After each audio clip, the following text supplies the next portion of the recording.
Sometimes you find the wildest sports stories in the strangest places.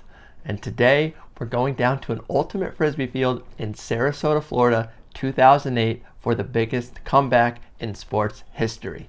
What puts this one into consideration for the greatest of all time is simply the stakes. This is not a preseason scrimmage. It's not a regular season game. This is the national championship.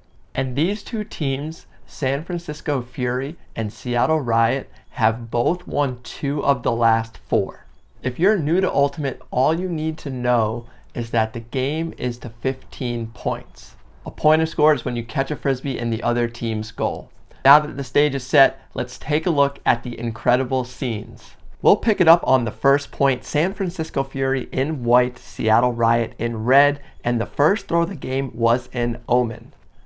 The disc simply slips out of the thrower's hand, resulting in a turnover, and within a couple throws later, Riot is able to score the first point. The second point was no better for Fury, as they drop an easy pass and watch as Riot picks up the disc and takes a long shot. Riot brings down their second goal for a 2-0 lead. From here, they extend that lead to 3-0, 4-0, 5-0, and 6-0. Most Ultimate Frisbee games, going up 6-0 is a guaranteed win. Finally, Fury is able to score their first point on a little throw right outside the end zone. However, Riot comes back to score the next point, taking the game to 8-1. Getting to 8 is an important number in Ultimate Frisbee because it's going to signal halftime.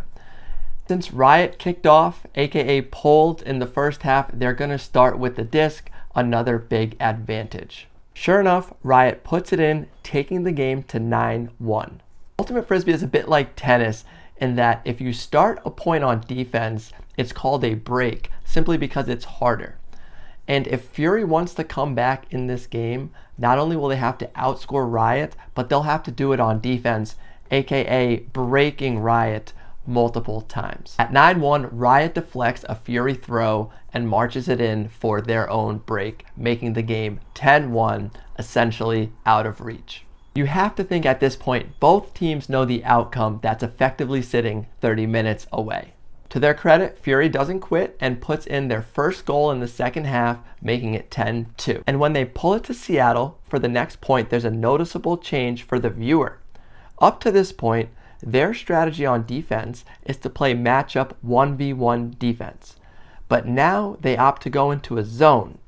And since you can't double team the thrower in Frisbee, you can form a wall 10 feet away. This strategy instantly pays off.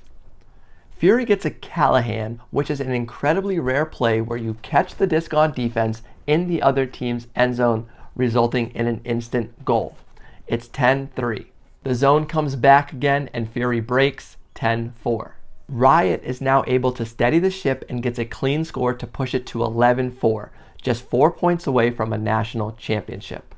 It's at this point, 11-4, Riot forces a turnover and is millimeters away from scoring to make it 12-4.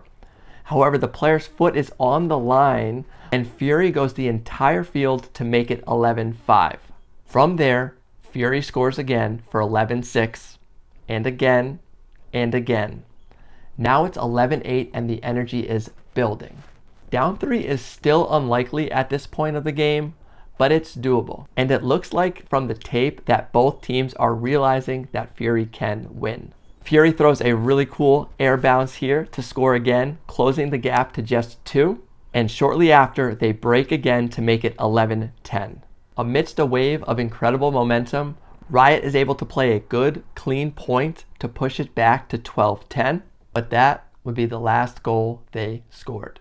Fury would tie up the game 2 points later, take their first lead on the ensuing point, and win 15-12. Valdione with the the score! Valdione with the attempted D. That was Julie Baker with the score from Jen Hanscom. Fury wins 15-12. Since that championship game, Fury has went on to win 9 more national championships, and Riot has yet to win since. 3 ways to support this channel. 1, hop in our film school. This is an amazing program that just launched and it's getting some great traction. We send out weekly games with player and coaching focuses to make you a smarter player, more well-rounded player, and also learn skills. You get the drills, you get the pod workouts, everything is included. Your team needs jerseys, consider Evergreen. I'll link them in the description. Every order through them and allows me to make more content. 3, jump in our free newsletter. We have targeted newsletters for throwers, coaches, athletes, whatever you want. There's a free sign up down below in the pinned comment. Looking forward to helping you improve wherever we can, and I'll see you next video.